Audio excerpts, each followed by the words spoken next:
আর আপনি যত পাপ করেন না কেন মায়ুস হবেন না, মন ছোট করবেন না। আপনার একটা সেজদা, যে সেজদা আপনি চোখের পানি ঢেলে দিয়েছেন আল্লাহর কাছে, যে আল্লাহ আমার ভুলগুলো তুমি মাফ করে দাও, আমার তওবা তুমি কবুল করো, ইনশাল্লাহ দেখবেন ওই একটা সেজদা যদি কবুল হয়ে যায় আল্লাহ পাক আপনার সব গুনাহ মাফ করে দিবেন ইনশাল্লাহ। নামাজটা ছাড়েন না, যত পাপ করছেন করেন, আমি বলি নামাজ ছাড়েন না, ইনশাল্লাহ একদিন নামাজই আপনাকে পাপ থেকে বের করে আনবে ইনশাল্লাহ। আর শয়তান আপনাকে হতাশ করতে চাইবে, শয়তান আপনাকে হতাশ করতে চাইবে যে তুই তো গার্লফ্রেন্ডের সাথে কথা বললি, রাতের বেলা পর্ন দেখলি, তুই তো ফ্রি মিক্সিংয়ে আছিস, তুই মাদক দ্রব্য খাচ্ছিস, তুই কাজে ফাঁকি মারিস, তুই ট্যাক্স আদায় করিস নাই, দুর্নীতি করছিস, তুই আবার নামাজ পড়বি কেন? শয়তান আপনাকে এগুলো বোঝাবে কিন্তু, যে নামাজ তো আমার শোভা পায় না, আমি তো অনেক পাপী মানুষ, এই ধোকায় পা দিবেন না। আপনি নামাজ কন্টিনিউ করতে থাকেন, ইনশাল্লাহ আল্লাহ পাক আপনাকে পাপ থেকে বের করে আনবেন ইনশাল্লাহ। ওই নামাজটা যদি ছেড়ে দেন তাহলে আর কোনো হাতিয়ার বাকি থাকবে না। আর আপনি যত পাপ করেন না কেন মায়ুস হবেন না, মন ছোট করবেন না। আপনার একটা সেজদা, যে সেজদা আপনি চোখের পানি ঢেলে দিয়েছেন আল্লাহর কাছে, যে আল্লাহ আমার ভুলগুলো তুমি মাফ করে দাও, আমার তওবা তুমি কবুল করো, ইনশাল্লাহ দেখবেন ওই একটা সেজদা যদি কবুল হয়ে যায় আল্লাহ পাক আপনার সব গুনাহ মাফ করে দিবেন ইনশাল্লাহ।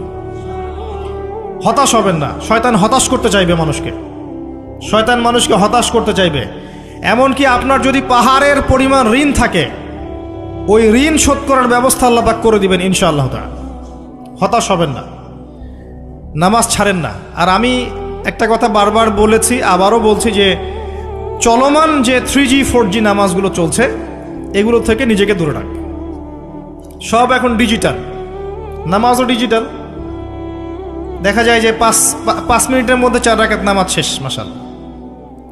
ইমাম সাহেব যদি 10 মিনিট পড়ায় দেয় তাহলে তো তার চাকরি নট। বোঝেন না এত তারা, আমার সময় নাই, আমরা ব্যস্ত মানুষ, এত সময় লাগে নামাজ পড়তে? ইমাম সাহেবকে বলছে, কমিটি ইমাম সাহেবকে চার্জ করছে, অথচ ইমামের উচিত তাদেরকে চার্জ করা। উল্টে গেছে এখন আর কি। ওইদিকে আসবো আমি। দাসী তার মনিবকে জন্ম দিবে, মানে সমাজের ন্যায় অন্যায় ভালো মন্দ হক বাতিলের মানদণ্ড উল্টে যাবে। দাসী কখনো মনিবকে জন্ম দেয়? মানদণ্ড উল্টে যাবে। আসেন রিল্যাক্সে নামাজ পড়বেন ইনশাআল্লাহ, আল্লাহ পাক তৌফিক দান করুন।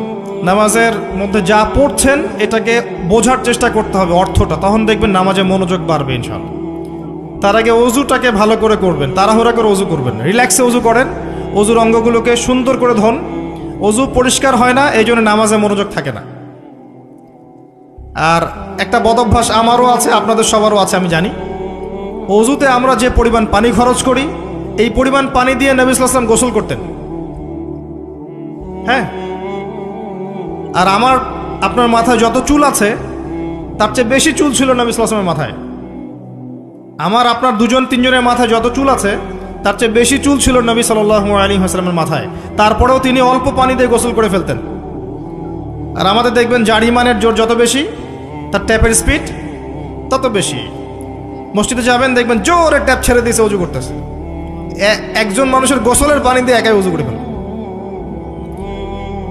পানির লেয়ার দিন দিন নেমে যাবে আমাদের এই পাপের কারণে। কুল আরাআইতুম ইন আসবাহা মাউকুম গাওরা, সূরা মুলকের শেষ আয়াত পড়ে দেখেন। বলুন হে নবী, তোমরা যদি কখনো সকালে উঠে দেখো যে পানির স্তর সব নিচে নেমে গেছে, পানি নাই, ফামা ইয়াতিকুম বিমাইন মাইন, কোন সেই সত্তা আছে তোমাদেরকে পানি এনে দিবে, প্রবাহমান পানি? দিন দিন ঢাকা শহর সহ বড় বড় যে সিটিগুলো আছে এগুলোর পানির লেয়ার নিচে নেমে যাচ্ছে। আমাদের অপচয়ের কারণে এমন হচ্ছে। প্রচুর পানি আমরা অজুতে অপচয় করি। গোসল দেখবেন শাওয়ার নিচ্ছে, ওই যে আমাদের ডিজিটাল ইয়াজুজ আর মাজুজের বাথরুম যেগুলো আছে, পানি চোষা বাথরুম, মানে 10-20 বালতি পানি দিয়ে শাওয়ার নিয়ে নিবি। হ্যাঁ, আর মহিলা হলে তো কথাই নাই, আরো 10 বালতি এক্সট্রা লাগায়। তো সমস্যা, অজু ঠিক করতে হবে, তারপরে সলাতে মনোযোগ বসবে ইনশাআল্লাহ। আল্লাহ পাক আমাদেরকে সলাত বুঝে আদায় করার তৌফিক দান করুন। মনোযোগ চলে যাবে, যাওয়া আসা করবে, মনোযোগ যাওয়া আসা করবেই, কিন্তু মনোযোগ ধরে রাখার চেষ্টা করতে হবে। ইনশাআল্লাহ তাআলা আল্লাহ পাক যদি ইহসান দান করেন মনোযোগ বাড়বে ইনশাআল্লাহ আযজা ওয়া জাল। আরেকটা টিপস বলবো, সেটা হলো নামাজে সূরাগুলোর মধ্যে ভেরিয়েশন রাখতে হয়। যেমন প্রতিদিন যদি আপনি একই রকম সূরা পড়েন, আমি নিজেও দেখেছি যে আপনি প্রত্যেক ওয়াক্তেই যদি একই সূরা দিয়ে নামাজ পড়ে থাকেন, দেখবেন মনোযোগটা তুলনামূলক কম পাচ্ছেন। তো এক এক রাকাতে যদি আপনি ভেরিয়েশন নিয়ে আসেন, সূরার মধ্যে ভেরিয়েশন বোঝেন তো, বৈচিত্র্য নিয়ে আসেন, আপনি দেখবেন মনোযোগ বাড়বে। খেয়াল করে দেখেন। এবং তাসবিহ তাহলিল যেগুলো করছেন এগুলোর অর্থটার দিকে যদি ফোকাস করেন মনোযোগ কিছুটা হলেও বাড়বে। আরেকটা কাজ করলে মনোযোগ বাড়বে, প্রত্যেক সেজদায় দোয়া করতে পারলে।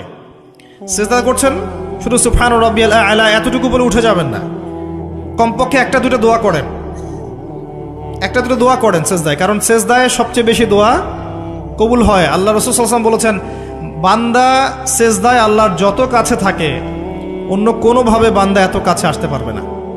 এবং এখানে তোমরা বেশি বেশি দোয়া করো, নবী সাল্লাল্লাহু আলাইহি ওয়াসাল্লাম বেশি বেশি দোয়া করতে বলেছেন। দোয়ার জন্যে হুজুর ডেকে এত খাওয়ানোর দরকার নাই, নিজে দোয়া করা শেখেন, নিজে দোয়া করা শেখেন। নিজের বাবার জন্যে, মায়ের জন্যে, আপনার আত্মীয় স্বজনের জন্য, আপনার নিজের জন্যে, আপনার স্ত্রী সন্তানের জন্যে, সমাজের জন্যে, উম্মার জন্য, দেশের জন্য আপনি দোয়া করতে শেখেন। আপনার একটা প্রয়োজন, এই প্রয়োজনটাকে আমি বুঝতে পারবো, ওই আবেগটা কি আমার আসবে?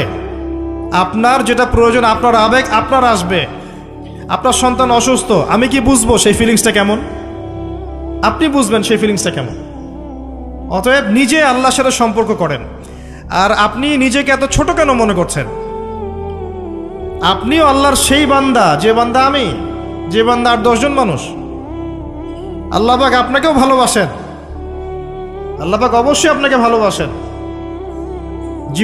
জীবনের দীর্ঘ সময় পর্যন্ত আপনি আল্লাহকে ডাকেন নাই, আল্লাহ আপনাকে ফেলে দেয় নাই। আল্লাহ আপনাকে খাওয়ান, এখনো পরান, বাঁচিয়ে রেখেছেন, আল্লাহ নিয়ামত দিয়েছেন। আল্লাহ আপনাকে ভালো না বাসলে এমনি করেন? আল্লাহ পাক অপেক্ষা করছেন কবে খালি আপনি আসবেন আল্লাহর কাছে, এসে বলবেন আস্তাগফিরুল্লাহ ওয়া আতুবু ইলাইহি। আল্লাহ পাক অপেক্ষা করে বসে আছেন আপনার জন্য। আপনি কোথায় যাচ্ছেন? ফাআইনা তাযহাবুন। আল্লাহ পাক বলেছেন ফাআইনা তাযহাবুন, কোথায় যাচ্ছ তোমরা? কোথায় যাচ্ছেন? টাকার পিছনে, বাড়ি গাড়ি, স্ট্যাটাস, স্ত্রী সন্তান, ভোগবিলাসের পিছনে? আল্লাহ অপেক্ষা করছেন আপনার জন্য। আসেন, সেজদা করেন। ওয়াসজুদ ওয়াকতারিব, সেজদা করেন, নিকটবর্তী হন। আল্লাহ আপনার জন্য অপেক্ষা করছেন। যাবেন না আল্লাহর কাছে? আল্লাহ পাক সবাইকে আল্লাহর কাছে ফিরে আসার তৌফিক দান করুন। এটাই হোক আমাদের কাছে আসার গল্প, এটাই হোক আমাদের কিসের গল্প? কাছে আসার গল্প। আমাদের জেনার গল্প দরকার নাই। ওদের কাছে জেনা হচ্ছে কাছে আসার গল্প, যার ব্যাপারে আল্লাহ বলেছেন লা তাকরাবু জিনা, ওর ধারের কাছেও যেও না, আর তারা ওইটাকে বলবে কাছে আসার গল্প। ইন্না লিল্লাহ ওয়া ইন্না ইলাইহি রাজিউন। আল্লাহ পাক আমাদের যুবক যুবতীদেরকে হেদায়েত দান করুন, পিতা মাতাদেরকে পরিবারে অনুশাসন বজায় রাখার তৌফিক দান করুন। আমাদের এই কাজগুলোর প্রতিফল কিন্তু আমাদেরকে ভোগ করতে হবে। আমাদের মেয়েদের, আমাদের ছেলেদের, তাদেরকে আমরা কিভাবে বড় করছি এটার হিসেব কিন্তু আমাদেরকে চুকিয়ে দিতেই হবে। পিতামাতাদেরকে বলবো সচেতন হয়ে যান। আল্লাহ পাক তৌফিক এনায়েত করুন, আমিন। আর যারা ওই পথে চলে গেছেন তাদের উদ্দেশ্যে একটা কথা বলবো, সেটা হচ্ছে যে এটা একটা মোহ, একটা ভ্রম। বাস্তবতা হচ্ছে যে আপনাকে প্রতিশ্রুতি দিচ্ছে সে আপনাকে অনেক ভালোবাসে, আদতে সে আপনাকে ভালোবাসে না। আদতে সে আপনার অবস্থানকে ভালোবাসে। আপনি আজ হোক আর কাল হোক এটা বুঝতে পারবেন যে সে আপনাকে ভালোবাসে না, আপনার অবস্থানকে ভালোবাসে। আপনার অবস্থান যদি ভালো থাকে সে আপনাকে ভালোবাসবে, অবস্থান ভালো না থাকলে ভালোবাসবে না। একইভাবে আপনি একটা মেয়ের কাছে যে ভোগবিলাস চাচ্ছেন, একটা ছেলে একটা গায়রে মাহরাম মেয়ের সাথে ফ্রি মিক্সিং করলে তার একটাই উদ্দেশ্য থাকে, সেই মেয়েটাকে ভোগ করা। সুযোগ পেলেই সে মেয়েটাকে ভোগ করে ফেলবে। একইভাবে এই মেয়েও দেখবেন আপনার যতটুকু সামর্থ্য আছে, অর্থবিত্ত যা যা আছে, এটাকে সে ইউজ করার চেষ্টা করছে তার স্বার্থে। বাস্তবিক অর্থে দুজন দুজনকে ভালোবাসে না মোটেই, দুজন দুজনের স্বার্থকে ভালোবাসে। ভালোবাসা আল্লাহর পক্ষ থেকে আসে। কখন আসবে? যখন আপনি হালালের উপর থাকবেন, যখন আপনি বিয়ে করবেন হালালভাবে। অচেনা একটা মেয়ের প্রতি দেখবেন আল্লাহ পাক এমন ডিভাইন একটা লাভ দিয়ে দিবেন, ওয়াজআলা বাইনাকুম মাওয়াজ্জাতা ওয়া রাহমা। আল্লাহ পাক তার পক্ষ থেকে উভয়ের মাঝখানে হৃদ্যতা, ভালোবাসা, মহব্বত দান করবেন। বলেন সুবহানাল্লাহ। এটা ডিভাইন, আল্লাহর পক্ষ থেকে আসবে, ঐশ্বরিক। আর বাকিটা হচ্ছে ঐশাচিক, শয়তানি, প্রবৃত্তির দাসত্ব, ভোগবাদী। এগুলো খেয়াল রাখবেন। এতে করে যা হবে, আপনি একবার আপনার ইজ্জত হারায় ফেললে কখনো ফিরে পাবেন না। অদ্ভুত বিষয়, মানে এই বিষয়গুলোকে আমরা কিছু মনেই করি না এখন। আমরা কিন্তু কিছু মনেই করি না, মনে করি এটা একটা মানে সোশ্যাল কালচার, গার্লফ্রেন্ড বয়ফ্রেন্ড থাকবে, একটা সোশ্যাল কালচার। এভাবে যে কত ছেলে কত মেয়ে, লক্ষ লক্ষ কোটি কোটি নিত্যদিন জেনা করছে, আল্লাহ ভালো জানে। আল্লাহ পাক আমাদের যুব সমাজকে হেদায়েত করুন, আমিন। আর যে প্রশান্তির জন্য আপনি তার কাছে যাচ্ছেন, সেটা তার কাছে নাই। প্রশান্তি আছে কোরআনের কাছে, প্রশান্তি আছে নবীর সুন্নায়, প্রশান্তি আছে আল্লাহর জন্য সেজদায়। তার আল্লাহর জন্য আল্লাহকে স্মরণ করে আপনি কাঁদবেন, প্রশান্তি পাবেন। আল্লাহর জন্য কিছু কাজ করবেন, তার দিনের কোনো খেদমত করবেন, প্রশান্তি পাবেন। আল্লাহর কোরআনের 10টা আয়াত মুখস্থ করেন, মনে এমন শান্তি আসবে যেটা আপনি কোথাও পাবেন না। আমি চ্যালেঞ্জ করে বলছি আপনাকে, আপনি আল্লাহর কিতাবের আজকে গিয়ে 5টা আয়াত মুখস্থ করেন, অর্থটা পড়বেন, কয়েকবার চর্চা করেন, মানুষকে শোনান, আপনি মনে এমন একটা প্রশান্তি পাবেন যেটা পৃথিবীর কোনো জায়গায় পাবেন না। এখানে প্রশান্তি এত এত বেশি মাত্রা আসবে, যার খবর যদি ওই পশ্চিমারা জানতো, তাহলে আমার কলিজায় বোম মেরে উড়িয়ে দিত। কথা বুঝতে পারেন নাই? আল্লাহর পথে চললে যে প্রশান্তিটা পাওয়া যায়, এর খবর যদি ইসলামের শত্রুরা জানতো, তাহলে মুসলিমদের কলিজায় পারমাণবিক বোমা মারত। তারা জানে না কি প্রশান্তি এখানে পাওয়া যায়।